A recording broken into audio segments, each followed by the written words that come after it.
Welcome back to the Win with Dice podcast, a podcast featuring members of the Win with Dice team. I'm Calvin, and I'm joined here by Ramon. Hey guys, is this your first time listening to the Win with Dice podcast? This podcast is all about tabletop RPGs, running them, playing them. Calvin and I like to take a casual approach to GMing, and we just kind of talk about our games and talk about the games we're in and try to find some things that, we can teach you guys how to be a better GM or be a GM for the first time. If two jabronis from Canada can do it, you can do it too. Indeed. So this week we're going to hop into talking about a Pathfinder session that involved a super fashionable battle, a final fashion showdown, which was very fun to get into. But before we get to that, we have to get to the most important part of the show, the Win with Dice weekly GM tip of the week. Yes, the Win with Dice weekly GM tip of the week, brought to you by Ramon. Okay, so I think if you guys have been listening to the podcast, you know my opinions about witches. I think they're super cool and kind of quirky, and because they're so whimsically evil, you can do a lot of nonsense with them, and everyone will just agree that that makes sense. A witch can totally do that. My advice to you guys, if you're doing a witch, you could just, specifically for Pathfinder 2E, you could take all of the hags stat blocks, but also just grab abilities from other nature adjacent creatures, or even just straight up animals, because no one's gonna bat an eye when a witch transforms her face into a shark's head and bites you. You know what I mean? That just seems like a thing that they can do, especially if they're a water themed witch or hag or whatever you want to call it. So super easy. You don't even have to change anything. Just keep the DC, keep the spell attack, keep the attack bonus, and just grab the actual damage dice and any sort of other abilities associated with that, or even just the spell block, or the spell list that they have. Just grab it. Have the, you don't even have to write it down. Just have the two pages marked and just flip back and forth between them, and it'll work. Trust me. Yeah, Grafting recognizable, or not necessarily recognizable, but just abilities that have mechanics from one thing onto another that fits that space, I think works pretty easily. Yeah. I think specifically if you're doing that cackling kind of witch that's kind of Looney Tunes violence-esque, that kind of vibe, it's a little bit easier for the players to believe that this thing can do that, especially because witches have the ability to have jars of stuff, or have I was gonna say dehydrated heads or shrunken heads of things, right? So you can just take different abilities, it doesn't matter, and just have parts of the thing on them, or them to cast a spell or whatever, and it'll work, and it'll be really fun for your players to just always be surprised at what any of these magical old ladies can do. Yeah. There you go, folks. There's your really quick tip of the week. Your Win with Dice weekly GM tip of the week. There we go. Awesome. All right. Well, let's hop into this Pathfinder 2E recap of this fashion show where you had to face off against several snake-haired witches. When last we left the characters of the pirate campaign, which is what it has been called, which includes Misty, the fighter, Ray, the barbarian, Rain, a druid, and Helen, a rogue. We had just helped out a guy whose job it was to, well, I mean, not necessarily job, it was a thing that he did for money, so. I mean, he's unemployed, but he's self-employed. But anyway, he's a small business owner, really, that's what he is. Right, I guess. He had gotten captured by some of his own demons, his own shadow demons. He employed us to go recapture some of them. In exchange, he would give us the Essence of Void, which is one of the ingredients we needed to construct a demon net, which is something we need so we can go fight a demon. And we only had one ingredient left, angel hair, as in literal hair from an angel, as opposed to the pasta. So, yeah, not the pasta, actual fibers from a head. Yes. So on our way back from dealing with those demons, we ran into some of our friends had been captured because a bunch of them came with us into this mystical witches market, which is a market that exists in another dimension. And some of them seemed to have been captured by this lady who had like snakes in her hair and was using them to capture and hold a couple of our friends. Yeah. We call it the B squad, where it's all of the NPCs that that came on the journey to the witches market, or this little arc, the witch market arc of the session or the campaign. So we had Jasper, who was the first mate on Helen's ship. We had Zendaya, which I think probably had a different name before, but was renamed Zendaya because the image that you used for her looked like Zendaya. And she was like the more sciencey, well, not so much magic, but just more knowledgeable type. Yeah, she's the brains. Yes, which our group desperately needs. There was the group doesn't have any brains. Nobody's smart. Not really. There was Angie, a hag that we found, who was sort of tagging along with us, and I guess is part of the crew now. She's a very like a small run to the litter sea hag. No one in her old coven liked her, but then these guys showed up and beat up her coven, and she's like, "All right, I'll join you guys now." Which Helen is still not happy about. But there was Brian, who is a chef and also has a very deep backstory involving her being the descendant of the person who captured this ancient dragon, and as well she had been raised by 3 fays in the Fey realm, and also owns a magic bakery. Brian may be low-key the protagonist. Like, I can't like Brian is having her own story in the background while you guys are actually the players in the campaign. I think Brian would have been a protagonist if she didn't stop to open a shop. That's true. It's like she was obviously, destined for greatness, and then she's like, nah, I like to bake things. This is what I want, so that's what I'm gonna do. Yeah, screw destiny. I just want to make some fresh cookies. Put smiles on people's faces. Which is respectable because her baking is phenomenal. Yeah, I could probably, when the campaign's over, write a big thesis about what my thoughts were about Brian. And then her name is Brienne, by the way, but everyone just calls her Brian. Well, it's spelled BR''YAN, so. And then lastly, there was Silver, who is sort of a layabout on the ship, but I guess is somehow very useful here in this very fashionable witches market area. I would say Silver brings the street smarts to the situation. Although she's not actually helpful. She just kind of does her own thing, but is like tangentially helpful. Yeah, she's not unhelpful. Yeah, she's just a mystery. Yeah, she doesn't cause problems. She just doesn't help when there is a problem. Sure. So yes, this snake lady had captured Jasper and Zendaya at the end of our last session, which we thought was going to be a much bigger deal than it ended up being. I certainly did. I thought this was going to be a fight. Yeah, well, I like to psych you guys out. Like, every time you guys meet somebody new, you guys immediately are like, they're gonna stab us, aren't they? Like, I mean, it was the same thing with like Damon, or sorry, you should be Danon, and literally everybody who isn't like just like a regular person. I think you guys don't believe in them. Like, well, you never know. It's true. But yeah, so turns out her name was Dagos, and she was actually just kind of joking around and didn't have any ill intent towards the party. And actually, we're gonna help them out. Yeah, because they required our assistance.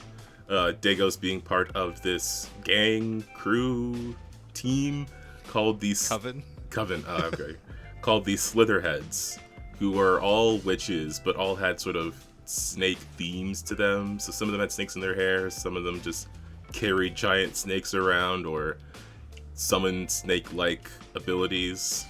Yeah, you've been in a gang. You gotta you gotta know when you hang out, like which crew you're a part of, right? That's how it works, I get it. Tunnel snakes rule.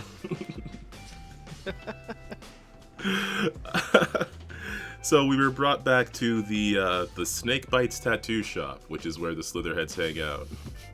Apparently, they run a tattoo shop, a magic tattoo shop, where they give tattoos via snake bites, which is pretty cool. And also the tattoos can move, but I don't think they have any other magical effects. I mean, that's pretty impressive still. That's what we decided. As a table, that's what we've decided. It was a democratic decision of what the Slitherheads actually do for a job. Turns out the Slitherheads also are into basically witch wrestling, I guess. Yeah. So there's the Slitherheads inform the party that there's only one celestial / angel that kind of hangs out in the witches market, and his name is Aethar Venus Magus, and he's very into himself. Yeah. But he runs a tournament because obviously, if I'm running a campaign, there has to be a tournament. At least one. At least one. That's the trope, right? So he runs it's almost like it's a 1v1 kind of gladiatorial ring type tournament, except it's a fashion show as well. So it's kind of like two witches step into the ring, and based on we use the duel mechanics for Pathfinder 2e. It's just in the Game Master's Guide. Is that what it's called? Yes. Yes. Okay. Sometimes I mix up the 3.5 name of the books before, but yeah. So in the Game Master Guides, there's sub rules for duels, and we use that for this final fashion showdown, where two witches try to beat each other up fabulously. And basically you gain points depending on different actions you take. But yeah, that's what they're into. But they were looking for more people to assist them in joining their crew for the tournament so they can win. But the only way to get to Aethar and actually talk to him, to convince him to give the party his hair, is to win the tournament. So they're I think we want to win, the Slitherheads want to win the tournament, and these guys want to get the hair. So they're let's join forces, and we can definitely destroy everybody in the tournament, because you guys look like you guys can kick ass. So yeah, certainly can. We did end up having to try to, I guess a couple of us had to improve our styles a bit. I mean, obviously Misty and Rain were super fashionable, especially with Misty's new outfit. But Ray and Helen, apparently Dagos didn't like our clothes, so Ray called his new pal Wood, who is pretty much a necromancer. I'm just gonna call it. He's a post-mortem craftsman. Okay. So yeah, I feel it's been a while since should we explain all of the motions of going on, what's going on with these characters, or I guess. I mean, our recaps are pretty sporadic, so I don't know how much the audience remembers. Okay, well, what should we go over? Yeah, so Misty got basically, as she was getting the I think it was a liquid mithril for the demon net, she also got a new outfit, so now she is a full decked out in a full cool snake motif outfit. So their heads are pretty into that. Rain has always had different outfits that she can put on with her magical beast talisman or like druid talisman transformation capabilities. And but to be fair, like the other two members, like Ray and Helen, never really had to like think about what they were wearing. Yeah, not really. Yeah, so it was really funny, but so they had to step it up because that's one of the requirements. Is like it's a fashion show. There's like a runway. You got to go up and start your stuff. So if you don't, you got to put a little bit of effort into it, which is pretty funny. So yes. And then, so Ray made friends with a necromancer, post-mortem crafter, named Wood, because Ray took body parts to the witches market, because I told them that the witches market, they don't use money, they use gold. You have to trade for whatever you have, right? Like you have to barter and trade. So it was really funny that he brought a bunch of body parts, and then so he met Wood, who's a necromancer, and it was like, okay, cool. They became good friends, and Wood gave him like a little pan flute to be like, okay, call me if you need anything, and I'll just show up. So he pulled out his pan flute, which I think, the pan flutes probably should be like made out of bones.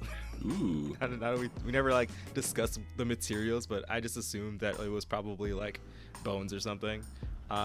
Ray plays the pan flute and summons Wood. And Wood shows up out of thin air, just like a coffin kind of just pops up out of the ground, and Wood comes out, and he's like, Ray asks like, oh, can I get some clothing, because I'm not fashionable enough. And I literally just looked at the artwork for Wood, because I was like, what the fuck am I gonna give Ray? Right? And I noticed that Wood has like a lot of Native American motifs. But he also has this like bear cloak on, so I was like, I guess Wood just gives you his bear cloak, and then I was like, if I'm gonna give Ray a piece of equipment, it can't just be just fashion. So I was like, yeah, it gives you the powers of a bear. Like whatever that means. Yeah. Like in passing, I was like, it was like the funniest thing. Because I don't know. I think Payne gets really excited about getting gear and like getting something that's like usable, right, to help him mash more face. So I was like, yeah, I don't know. It gives you the powers of a grizzly bear. I had no clue what the powers of a grizzly bear is. I hadn't looked at that stat block in a long time, so it's just like, I don't know, whatever. We'll figure it out later. Braver than me. And then, yeah. And then but then Wood has to like walk home every time, so he just kind of leaves and tells Ray that he owes him one. Yeah. So we'll see when that comes back around. I'm excited for the next time Ray calls Wood and it's like in the middle of the ocean. Wood has to like swim home. Why doesn't Wood know how to teleport himself? That's not how the pan flute works. The pan flute teleports him and he can't teleport himself. What he needs is just like, I don't know, well, I guess he can't have his own flute because he'll teleport to himself, so. Exactly, was he to play his own flute? And he just appears back where he's standing. Like. He's got like the same problem Silverona does. Yeah. he has zero control of when he gets booted out of his universe and into somebody else's. Yeah. So yeah, right. I mean, yep. To be fair, that's how like summons work. Yeah. They just get like pulled out of wherever they were and just show up and get their ass beat and then get booted back. That is what summons are for. Yeah. So yeah, Ray got that fur cloak vest, and Helen, who has been walking around with one shoe this whole time, borrowed a pair of cat slippers from Silver. Yeah, because unfortunately, during the opening scene, they were falling into the witch's market from very high up, because the way you get to the witch's market, it's a door that you have to like magically enchant and walk through, except that Angie, being Butterfinger's Angie, messed up the calculations, and instead of orienting the door to the floor, it was actually oriented like parallel to the ground. So you just were in the ear and you just fell out, which is pretty funny. But anyway, so yeah, Helen asked Silver because Silver is pretty fashionable, and Silver is like, here, take these cat slippers, because I was like, we've decided that Silver has a bunch of, like, her identity is like she's just a cat in elf form because she's very aloof and not helpful like most cats. True. So yeah, I got these like child-size cat slippers. Yeah. we kind of bullied Helen a little bit. Yeah, that's why she was ready for a fight. Helen was like ready to pop off on someone. She was going to like actually, I mean, she did actually stab Dagos, but we can get into that part. Because after we got some new clothes, then we had to get ready for our practice fashion show battle. Yeah. So basically, Dagos was waiting for her boss, who was tied up at the moment, to formally join forces. But in the meantime, they wanted to do a practice round to really kind of like, they can see that you guys can kick ass, but they wanted to feel you guys out and see what you guys can do. So Dagos got 4 other members of the Slitherheads, and it proceeded to be a little mini training scenario, essentially. Yeah. Where I explained the rules to the players of how this whole thing actually works, but in world, I'm sure Dagos is like explaining to the players like how things work. Yeah. Yeah, and it was kind of like just using the rules for a duel in Pathfinder, which is like a one-on-one combat where you're re-rolling initiative each round, and it's based on your ability to perceive, intimidate, or bluff your way through, or deceive your way through rather. Your opponent, and try to find a weakness in their attacks, or find a way to hit them that they aren't aware of. With the added complication of having to be fashionable while doing it and mixing up your moves and strategies and things. Yeah, so it was basically so the duel rules are really good for melee combat. The idea would be that the rules are for the final fight fashion showdown is like every time you use a new action that you've never used before, then you gain like an extra point essentially, and if you land a hit you gain a point. If you miss, nothing happens. If you critically miss, then like you lose a point. If someone hits you, you lose a point. And essentially it's like if you're positive, then you succeeded, but like the actual score is like how well you've basically defeated your opponent, right? Like how well did the fight go in your favor? That's like the indicator. As well as at the end of every round, before the initiative rolls for the next round, you can make basically I think everyone just rolled intimidation. I should just figure that out if that's what it's gonna be, but you basically just get to make a charisma check to like rally the crowd to build hype. It's kind of like we all kind of realize that like this is like the what's it called from Pokemon? I was gonna say the pageant show. I would not know. Yeah, shoot, Calvin doesn't actually play Pokemon.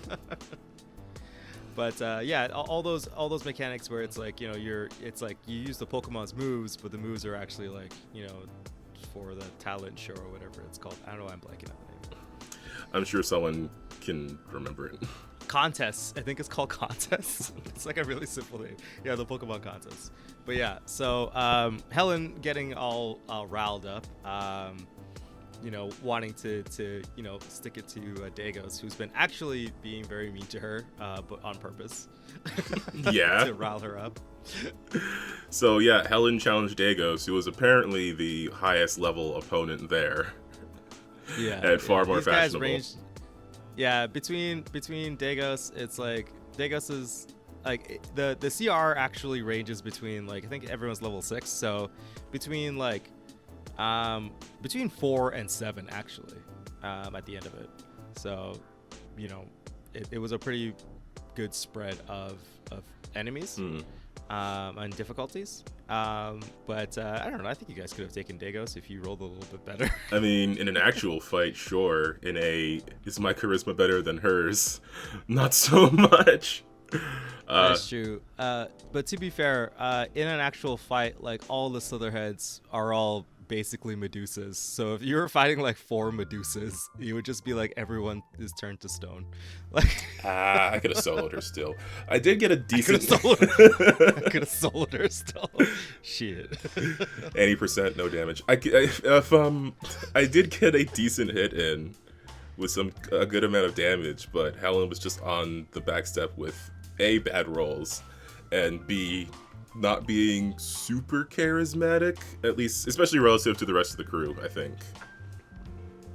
Yeah, which was like pretty funny. I think that like Helen being like the leader of a, it's very funny. Helen's existence in like the party is like the funniest thing ever, because like it always feels like Helen's just trying to prove herself like all the time to everybody. Probably at this point, yeah.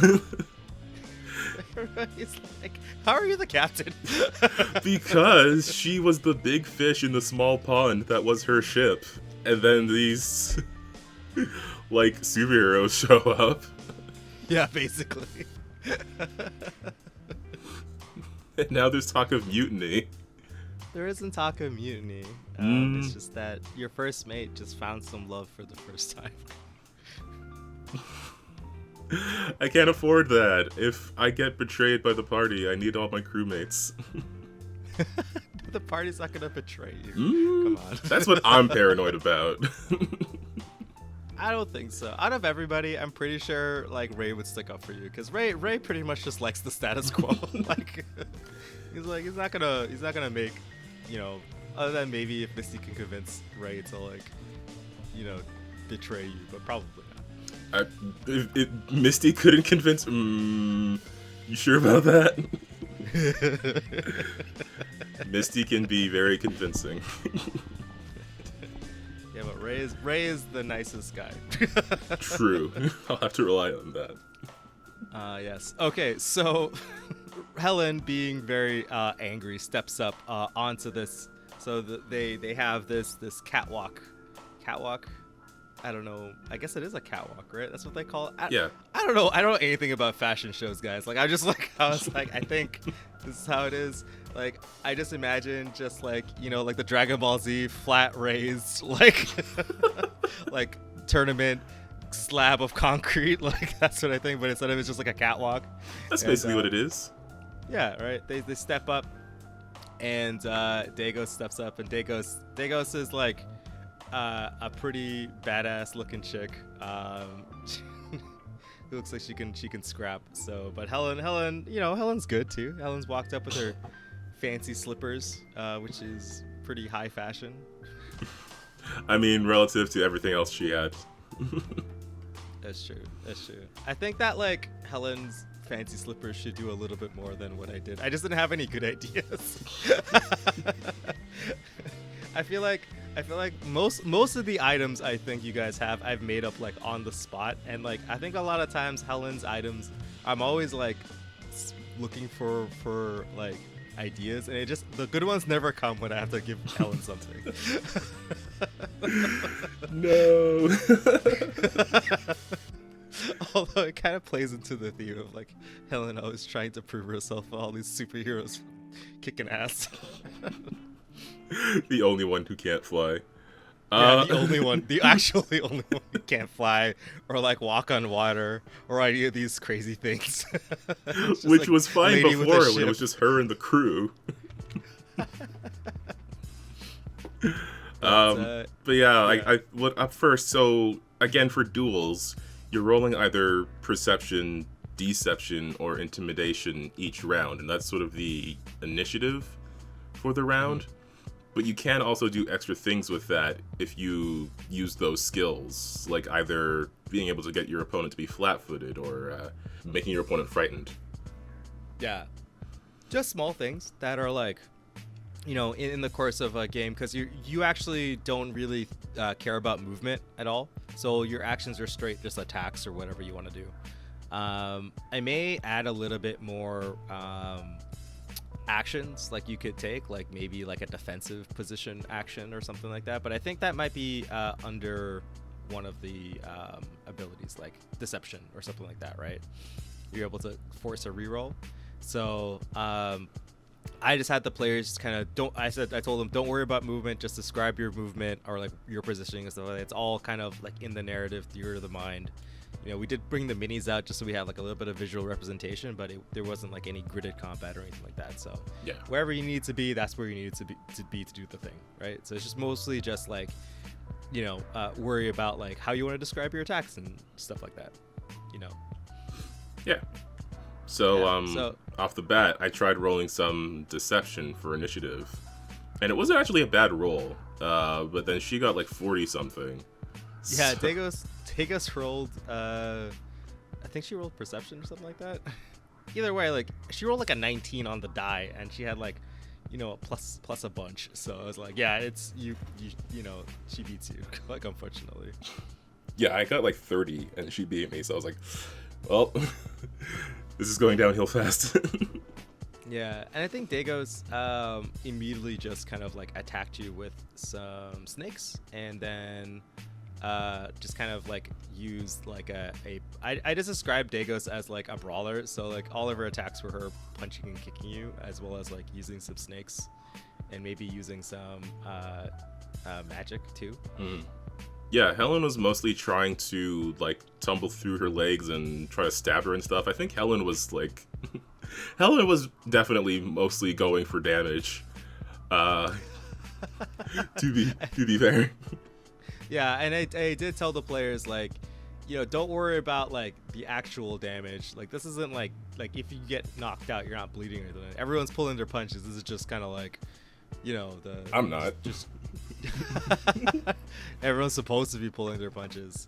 But yeah, this is just kind of like, just use the regular attack rolls and stuff. Like, don't worry about like, actually inflicting like real harm to your foe or whatever. Yeah. So yeah, Dagos was rolling pretty hot. I think she only missed like once, and Helen missed a bunch. Even though Helen has the capabilities to re-roll dice, but every time you re-roll, you just got less. Yeah, so Helen not only has her halfling luck, she also has these mystical, magical coins that come from the ship that her parents used to be part of the crew on before it was sunk, and it's a whole thing. But they give her the ability to either re-roll a check or to force an opponent to re-roll a check. And every time I've used these things, I never roll higher than a 10. It's almost like they're cursed. Probably. This is why I like the re-rolls in Mutants and Masterminds. If you spend like a hero point or whatever to do a re-roll, any result that's like 10 or below, then you just add 10 to, so you don't completely waste it. Otherwise, stuff like this happens. Maybe we should do that. Maybe I'll change. I also thought about maybe you can roll a bunch of dice depending on like how many coins you have. You just roll a bunch of dice like at the beginning of combat, whatever coins you haven't used, and then you just kind of keep those dice and you could swap out the number. That might be a thing too, kind of like the Pegasus's from Lancer, that NHP's ability. Yeah.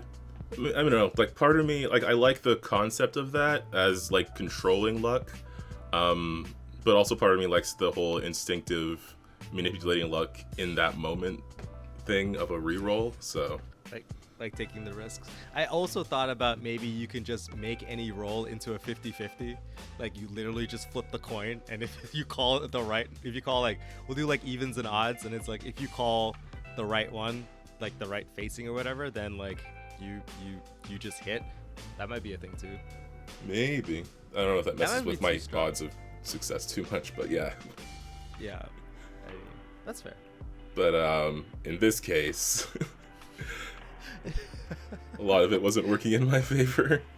Yeah, which was like, everybody was like, Helen. I did break out some spells in this. Because Helen has unlocked some magical abilities. Yeah, it was really funny how as soon as you guys kind of like the theme of the Witch's Mark is that everything got really magical all of a sudden. Pretty much. Like, yeah, everybody kind of just decided that, like, well, Ray and Helen both decided separately to learn magic for the first time. Yeah, and for me, I think Helen is just like, I don't know, she's figuring out like her past and all these weird curse things she's connected to. So sometimes she can shoot water now. Yeah. So yeah, so you tried to attack, you did a little roll, you also managed to get like a crit, I believe, on... Yeah, there was a sneak attack that I got a crit on, because I succeeded on rolling through her legs. Yeah, which is pretty good. And also, but Dagos just kind of pummeled you a little bit. Indeed. I don't think she casted any spells. Oh, she used the miasma on you. She tried to. Which I think succeeded, but we actually forgot about it because there's so many moving parts that you were supposed to be like enfeebled one. Oh no, I had that. It's just it only affects like strength, and that wasn't really the focus of what I was doing. Oh right, okay, it only affects strength. Got you. Yeah. Especially when I was using my spells as well. Oh, okay. Well, I mean, it didn't really. You were rolling so low anyway, like. Yeah, it didn't make a huge difference. Yeah, it didn't really make a huge difference. So Helen got her ass soundly handed to her. Well, I would argue. I don't know if I go that far. You know, but Dagos was like, "All right, kid, like you, you didn't do bad, but hopefully the rest of your team does better." And it was at this point that Helen was like, "You know, if we know where this celestial guy is, why don't we just go? I'll just grab him, cut his hair off, and then run. Why go through all of this?" Which I thought was really funny because, like, I was like, man, you just choose violence when you're angry. Yeah, pretty much. I think it's a thing that kind of developed, like, way back in Olynia when some of the town guard were being rude to Helen, and she was, like, stewing on it. But then the town burned down, so she couldn't really do anything else about it. Yeah, she was like, well, I guess those guys got what came to them. Not happy about it, but I'm not unhappy about it. Poor Olynia. I can't wait till you guys go back to see that carnage. Yeah, so after that, the next person up was I believe Ray. Yeah, right? Ray versus Jalen. Yeah, Ray the barbarian, who is not totally charismatic, but really good at fighting. So I wanted to give people like options where it's like, you know, you can focus on getting as much points as possible, or like, you know, beating the crap out of your opponent, like whatever floats your boat. But Ray, seemingly in that fight was like really good. So he went up against Jalen, who basically is just like a regular witch. She doesn't have snakes in her hair, but she has a really big snake familiar, like basically a giant anaconda snake familiar. Yeah. And they like tag team with each other, and that's like her snake motif. That's her style. Yeah. So yeah, she propelled herself forward with her snake, and Ray was charging forward and swinging, trying to get some intimidation in there as well. Yeah, as well as like we looked up the grizzly bear stat block, and I was like, oh, okay, I guess you could just gave Ray the ability to like grab people, or like get the grab ability from the grizzly bear attacks, as well as like the grizzly bear has an ability where like if you're grappling somebody, you also do like +2 damage, essentially, like with a bear hug. I was like, yeah, you get to be able to bear hug. And then turns out I've never known this before, because like Ray's never used this ability, but he has like an actual feat that allows him to just, when he grabs somebody, he could just do damage automatically. Yeah. And we're like, WTF, how did this synergy just happen like out of nowhere? Bear powers. Yeah, so Ray ends up grappling. First, he tries to use JoJo and uses double swing ability on JoJo, but he hits once but misses the next time. And then I believe Jalen tries to stab her with a sword, and I believe it worked. And the snake tried to bite him, but he missed. And then the snake also used acid splash because they're they're witches too. And then I believe then Ray went for the grab. We're like, WTF the grab. And then this thing is an actual giant anaconda, like the giant anaconda stat block, right? And it has like a million to grappling people because it's a giant snake, right? This is what snakes do. So I go, I'm like, okay, Pain can just have this one moment, but I'm an anaconda. I'm going to go grab him. So I went to go do the athletics check to grab, and I rolled a natural one, and I was like, damn. This is it, isn't it? Yeah. JoJo being the living axe that Ray has. Yeah, the demon axe. Demon axe that Ray has. Yeah, that was basically it's a Pain creation. Pain is like, yeah, I want to make my axe cool. Can you put this demon in it? And I was like, okay. So, but I rolled a 1, and then Jalen tried to hit him again, and then I rolled another, I think I rolled a 2, and then Pain immediately uses he learned electric arc from Rain because they have a good friendship, and Rain's like, I'm gonna teach you some magic, kid.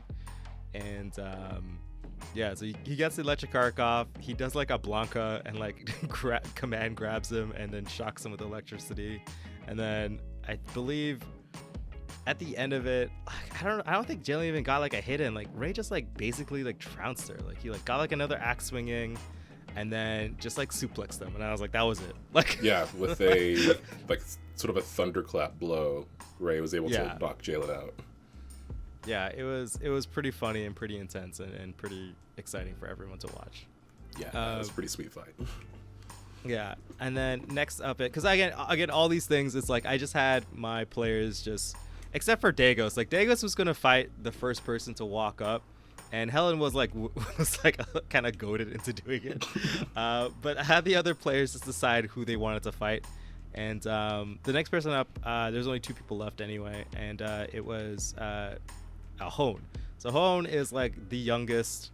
Hone is the youngest, I guess, member of the 4 of them, and she's the newest one. So she's the youngest witch. She's kind of the Angie of the Slitherheads. But she was actually she had the lowest, the weakest stat block. She had the lowest CR, but she was supposed to be the magic one, right? The one that casts the most amount of spells, and of all the people to go up against, was Misty Fastfingers, the most stabbiest fat fighter we know. She's all about just doing the melee damage to people. She actually is the only person in the party that doesn't cast spells now, which is currently, but yet she's actually, I don't know. Not that it's needed, because she can put most things in the ground as needed. So yeah, right. So Misty has flying boots. She actually has a super magic, a magical dagger, and a duplicating ring that duplicates that magical dagger. And she has a cool snake outfit that has damage reduction against magic. Yeah, maybe Misty is a little bit too. Maybe, you know what, Helen? I think you're just getting power creeped out. That might be it. That might. That's news to me. because in all honesty, nobody had. You were the first person to get this magical stuff. You got quick wit. That was one of the very first magical items I ever came up with was quick wit. And you haven't actually used quick wit's ability because I don't get it in years, in actual real-time years. So quick wit's thing is absorbing spells that are targeting me, but I mean, I haven't had an opportunity. I just focus on stabby. I stay back and I stab.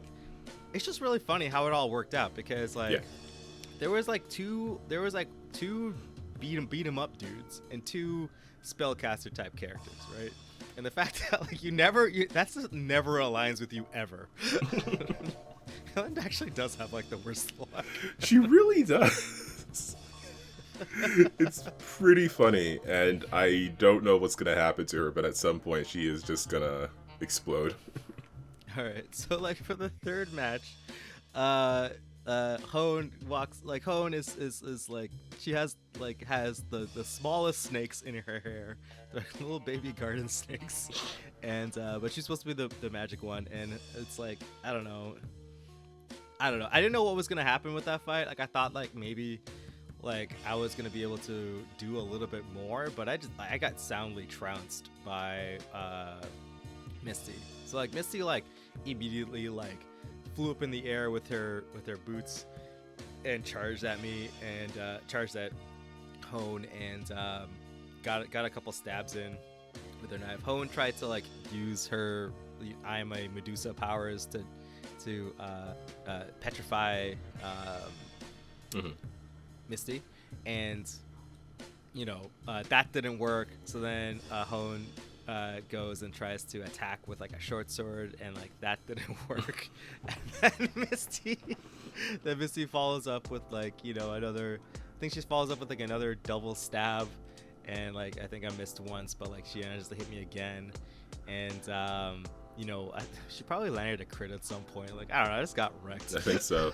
And then Hone tried to do like a shadow blast, which Misty pretty easily brushed off with her save, as well as the outfit reducing damage. And then at that point, Hone was just like, okay. Yeah, well. like Hone was a little confident. Hone wanted to prove herself because it's like she's like new, right? So she had to like step up. So Hone's like, I'm gonna use my ultimate attack and like use the shadow blast spell, which I just kind of pulled from like I think the Annis Hag had it, and I was like, this looks like a pretty strong spell. I'm getting my ass handed to. I'm pretty sure Misty can just take one hit if it is. It's like pretty good. It's a pretty good spell.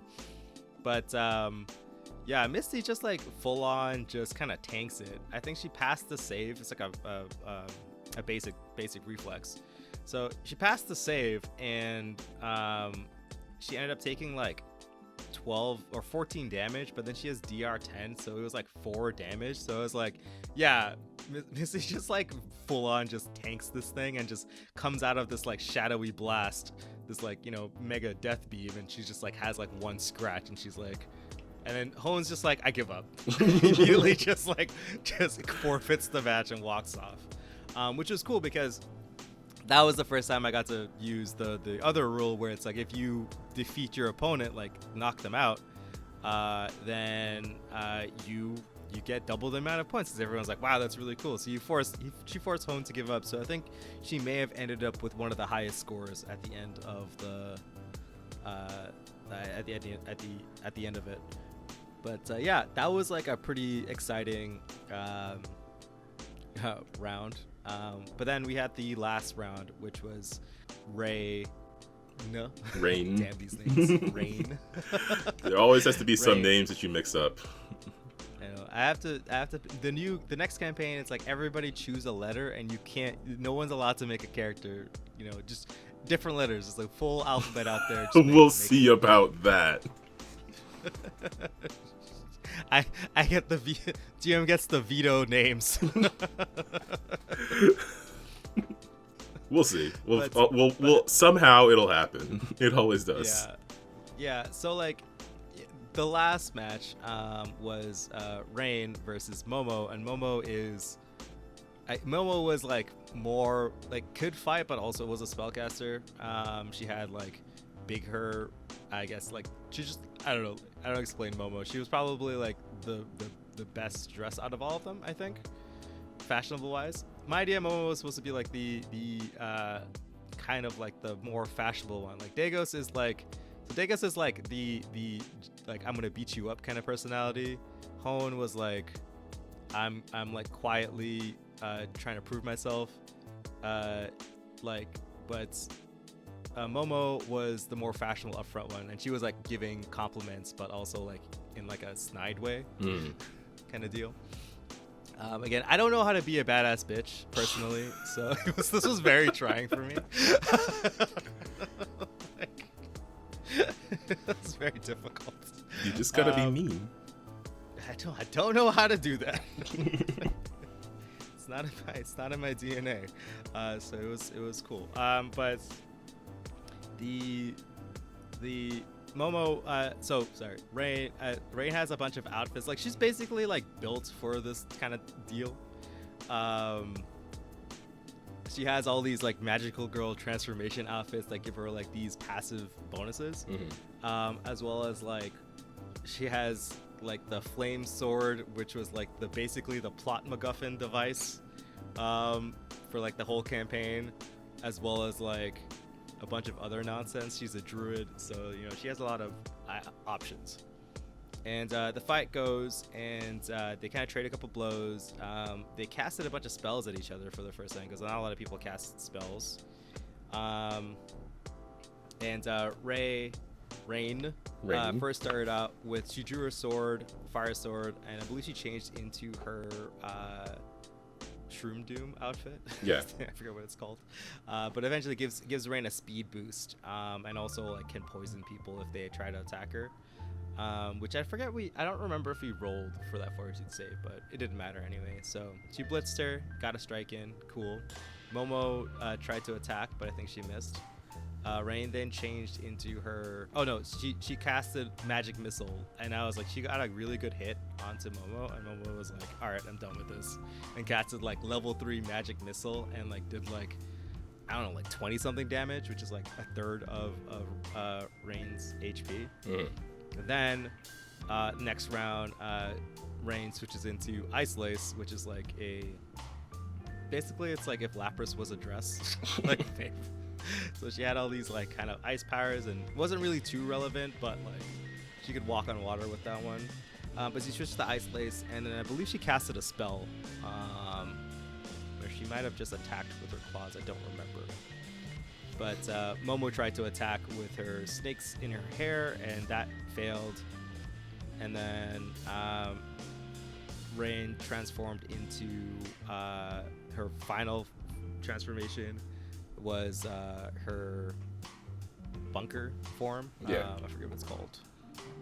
Yeah, I don't remember the names of the outfits. I do remember there was a point where Rain summoned a storm, and then the storm got eaten by snakes, and I thought that was pretty cool. Oh yeah, it's the first time everyone tried to, because like in the rules there's also rules for, in the GM's guide there's also rules for magic duels, and you get the chance to counterspell. So oh yes, Momo tried to use Entangle while Rain was in Ice Lace form, and she rolled a counter to counterspell it, and she like froze all the snakes, and then Rain used her summon storm ability. I forget what it's called. It's basically just she shoots out like a ball of like, or like a blast of like electricity and wind and shit. And Momo countered that spell, so I had Momo like summon a snake essentially coming out of the ground and just swallowed the magic instead at the last minute before it hit. So that was kind of a cool showdown of magic stuff. But and at the end of it, she used Spike Gown. That's what it's called, Spike Gown. So in the final round, she put into Spike Gown, and I believe she might have just like attacked or something, or clawed, or bunkered down. Yeah, I think Momo tried to attack, but was hit by the like reaction damage of the dress, and then Rain was able to get in there and hit again. Yeah, get a hit again, which was like really good because it was cool. Although Rain ended up having like 11 HP at the end, because Rain has like the smallest HP pool out of all of the characters, or the player characters. And but Momo was about like bloodied, I think, like mostly there, like a little bit over bloodied. So it could have gone both ways if things kind of shaken up, if some of the magic spells landed, but it just didn't work out that way. Yeah, but anyway, that was cool, and it was super, and everybody had a good time doing it, I think. Yeah, I think it was fun. It was a way to mix up the way combat normally works, especially way it would work with a one-on-one sort of thing, bringing those duel rules in. I wish I had better luck with it, but I did like the element of having to be fashionable, and how like at the end of each round we were all rolling like different charisma-based checks to try to play up the crowd a bit. Yeah, for sure, and it gave you guys like a little bit more freedom to kind of narrate your you got your actions a little bit, and I like that with players just like making up like their own like idea, like putting their own like head canon into words, right? So yeah, after the battles, Rain stopped to get a tattoo, and we were sort of hanging out for a bit until there was a loud explosion in the boss's office of the tattoo place. The boss came flying out of her room essentially, and knocked out cold, and then a figure kind of drifted out of it. Yeah, with this like crown of like this tree-like crown and long cloak and very smooth movements that seemed like she was almost gliding, and she just came out of the office, joined by like this veiled knight. Yeah, it was very this very like pale woman, like beautifully pale woman. There's just like who spoke very calmly and gracefully, but obviously gave off like an aura of like villainess vibe. Like she was definitely not good. Like True. And basically all of the Slitherheads tried to attack her because like you attacked their boss, but she managed to subdue all of them with these black thorns, thorny vines, and proceeded to talk to the party. And with a shocked face, Brian kind of exclaimed that, oh yeah, that's like my surrogate mom, essentially. Yeah, one of her 3 godmothers, Tyne. Yeah, one of her 3 Fae godmothers. Fae godmothers, of course. Yes. They're not fairies, they're Fae. So, and Tyne basically asked the party to just like spoke a little bit, say that, the Slitherheads weren't cooperating, so I'm going to ask you guys to give Aethar this black rose, and like handed it at Ray, being like the nicest dude ever, is like, yeah man, no problem. Like I mean, feels a bit suspicious, but I think Ray made a good point that, I don't know, maybe this guy has it coming. Whatever it is. You don't know anything. Exactly, right? So Ray took the black rose, and basically like she said hi to Brian, but she's like, it's good to see that you have good company. You look pretty tough, so I'm proud of you, kind of deal. In her own way, Brian didn't seem like she was like she was like kind of nervous about it, but like it's not like she like was like giving off like danger vibes, like you guys are gonna get hurt or anything.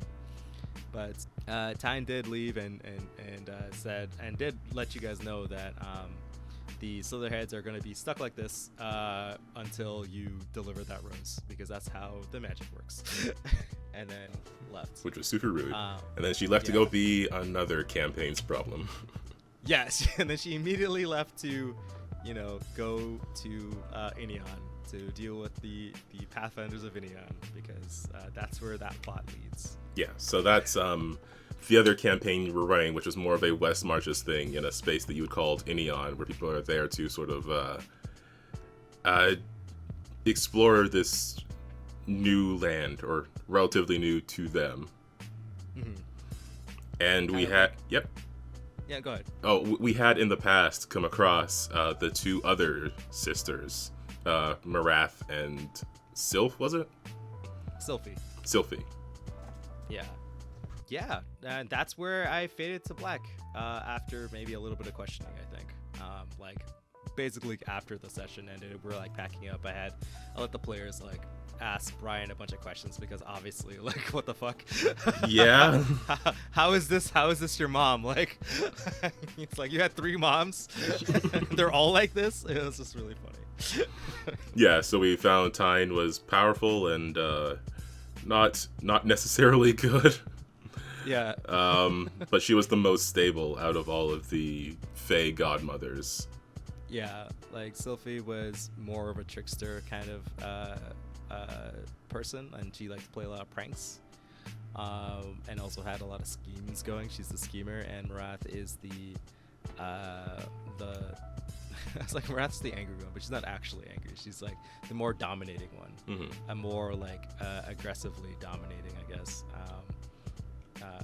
and she likes to have like lots of little people to boss around. Yeah. But Tyne is the quiet and stern one.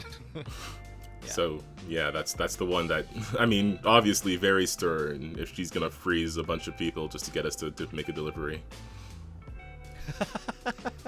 She beat up a whole gang just to give somebody a message. Just for some mail. Yeah, no, and that's the end of the session. I think it was fun. That one was definitely a napkin session. Yeah. I came up with most of that in my dreams, I guess, because I was kind of stressed out about it. But Wish my dreams were that helpful. I know, right? But I've been thinking about this for a while, ever since maybe like a year ago, actually. Because my wife Abby, she's like, I want to go to the witches, because I brought up the witches market. I think we brought the witches market like a year ago. We had like a big long hiatus, right? Yeah. And we brought up the witches market, and like, you know, this was the witches market is kind of like Abby's or like Rain's like as much as like it is to like see a bunch of magical shit, this is like Rain's like arc. It's like her like dealing, like getting to do all the things that she told me that Abby's character wanted to do. Like Rain really wanted to go on a date with Jasper. We just never had enough time to settle down and just kind of, you know, let Jasper get off the ship and go do something with her, right? And she also was like, I want to also do like a fashion show and I want to win it. And I was like, okay, I got to figure out rules for that too, right? You know, so all of that spawned between like from what Abby's Rain's what Abby wanted, Rain's player. So I was like, yeah, let's do it. I just had it banked for like the longest time. Didn't really figure out the rules, but I had like the idea of like kind of how I wanted the witches market to play out, and that's it. I kept telling her, I was like, yeah, let's just go to the witches market. As soon as we get there, all your dreams will come true. So far, she's pretty happy, and everybody else is having a good time, because this is definitely like, if I were to call it, this is like the power up section, the power up arc where everybody just gets really jacked. Hopefully. So, you know, we'll I don't see. Have to, I can really just, you know, when you guys do end up going back to Elenia to, you know, finally beat up Mistress Sonata, the big giant fire lady, and I can make her as tough as I want her to be. But I need to get you guys there first. I mean, yeah, I don't know if we're at the point where we could take her on just yet. Maybe. You guys are getting close. You guys will probably level up after the witches market, and ooh. You know, and let's see, like, what other than Helen, like, whatever, like, Rain hasn't gotten anything, but Ray has leveled up, like, in terms of like power. I think he's like, he got like 2 pieces of new gear and like a new ally, and like Misty Misty's like pretty jacked up too now with her snake outfit as well. She got like a handbag of holding, so that was pretty cool. Yeah, those new outfits are kick-ass. Yeah, I think Helen just needs like a glow up. Like, just the problem is that Helen facilitates, like, without Helen this campaign wouldn't work, but because of that it's just like it's hard to give Helen stuff. True, she does have the entire boat. Yeah, she has one whole boat. But it doesn't feel the same, I think. Because all these NPCs and characters, they all kind of, you know, has been like mingled in between the crew. So it's less of like Helen's crew, and it's like the whole party's NPC gang, which is like, this is what I wanted, but also I think Helen needs a little bit of love from me as a GM. Although I would say, I would argue, Helen has had more arcs dedicated to just her backstory. Like, if anything, the plot, there's been more plot about Helen and her backstory and her growth as a character than anybody else. Probably. I mean, there was that whole thing where we were fighting a whole bunch of pirates, and technically when Mornstone, that businessman, he sent us to deal with some hags that were attacking his ships. I mean, certainly Helen's goal there was to get more info from Mornstone about the guy who killed her family. I'm just saying. You may not be getting the roles, Calvin, but you're definitely getting the plot out of it. Oh, I'm fine with that.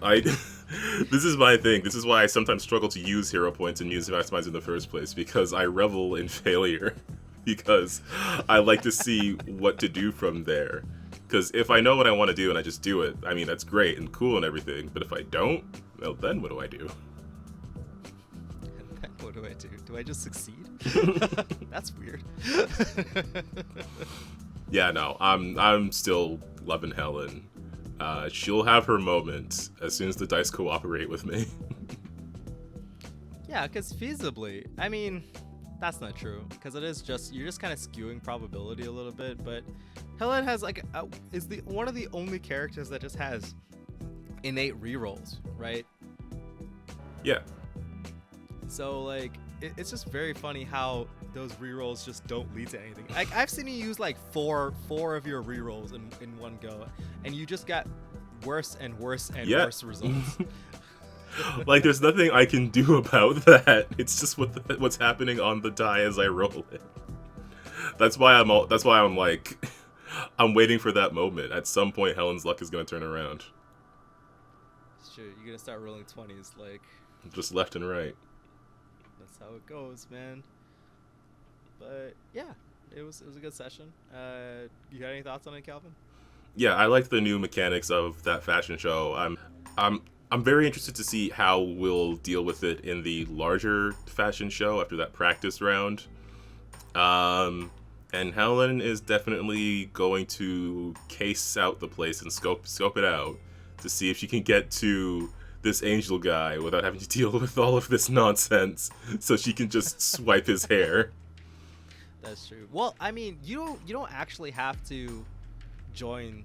If you want to have like a B plot where you're just trying to get to the man without actually participating in his tournament, you can go ahead and try, and I can work that in, which may be a thing. Maybe I'll give you guys the option. It's like, what do you guys want to do? You guys want to confront him, or do you guys want to participate in this? As a player, I want to do the fashion show. As a Helen, I don't know. She might be doing something off screen during everybody else's rounds. That might be kind of fun. Let's have a little B plot going on. Maybe the session will. Maybe I'll break it down to a couple sessions then, where it's like, you know, A plot and B plot going on. Yeah, and I also do want to tweak the rules. I think that like 3 rounds might be too much. I think 2 rounds might be perfect, and I may or may not do like a 2v2. I think 2v2 might work out a little bit better. Yeah, you could do that. As well as like counter, like as well as like working in the magic portion, because I'm not sure about the dueling rules for magic really vibes with my playstyle. So I think I'm gonna change that. I think we talked about it before, like offline, but yeah, I'm gonna monkey with that a little bit and maybe give a little bit more options in terms of like, you know, style points. Yeah, because like again, the way you roll initiative in the duel gives you more options on your turn or as reactions, but the ones between magic and melee combat don't really mix super well. Yeah, they don't vibe. So I think I'm going to write up, and I also, again, because I was voluntold, I didn't really have too much time to actually write up the formal rules, but I'll write up some formal rules, and maybe I'll actually, you know, maybe I'll make it look a little fancy, and we could post it on the channel, that channel on the website, and you guys can just like grab a PDF version of it if you guys want to use it. Yeah, like it's probably gonna be like 5 sentences. It's like, there you go.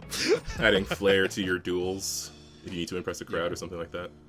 Yeah, because obviously like that could be used as like a like instead of doing like actual gladiatorial combat like on the grid, like you could just have this as your little tournament arc. If you ever want to use the tournament, just here you go. Yeah, that could be fun. And also on our site, you can also find other things like some Lancer maps or some art from our other games that we've talked about. Yeah, we should probably like shout out our stuff more. Yeah, the site's a bit out of date. I gotta update all the posts for all the episodes and live streams and things. Calvin has a lot of work to do. I do. I think it's been a while since I made a proper update there. Yeah. But if anything, we'll probably post it on Twitter or something. Also that. Yeah, so be sure to check us out on Twitter, and that's where you'll also see information about new episodes and live streams and when they go up. Our usual schedule is episodes on Wednesdays, streams on Thursday, Friday, Sunday. But if that changes, it'll be posted on the Twitter. Anything else we want to say about the game before we roll into the outro fully? No, it was good. Definitely killed my voice because I was yelling a whole bunch. But yeah, that's normal. That's normal. Yeah, that's just GM. That's just GMing. Yeah. Awesome. All right. Well, thanks a ton to everybody out there for listening. Again, if you want to know more about everything we've got going on here, check us out on Twitter. Hit the subscribe button and the bell notification so you get notified when new episodes go up or when new live streams go up. I've been playing a whole bunch of stuff. Almost finished the Murder on Eridanos DLC for Outer Worlds. We solved the mystery, but there's a lot more to do. More stuff in Skyrim's going on, and of course, starting Arkham Knight on Thursday. So be sure to tune in for that. As well, I want to give a shout out to all the people we have linked in the description below, especially if you're into Lancer, and the Untold Stories Project, where I'm at on Mondays and Tuesdays, in their superhero space show and in their newly starting magic fantasy steampunk world magical girls show, which super exciting. I'm excited for Sailor Jupiter. That's basically your Sailor Jupiter character, because I don't know, something about a lady who can beat you up for good, to beat up bullies is really nice. I like it. I like this magical girl who's just tough. Yeah, definitely that was part of the inspiration for my character. If you look at my character, you'll see that she basically has Jolene Cujo's hairstyle, but with afro puffs instead of the buns. It looks pretty sweet. Nice. So yeah, if you want to go see me being very happy and excited in that game, and then being very emotional and making other players cry in the other game, just really ran the gamut that week. Be sure to go check out that channel, as well as all the other awesome stuff they've got going on there, and check them out on YouTube as well and see some of their one-shots. But I think that's going to be it for this week. Anything else to say before we sign off? Nope. Good to go. Alright, well, for all the fashionable GMs and players out there, just remember to keep on winning with dice, and we'll see you next week. Bye, guys.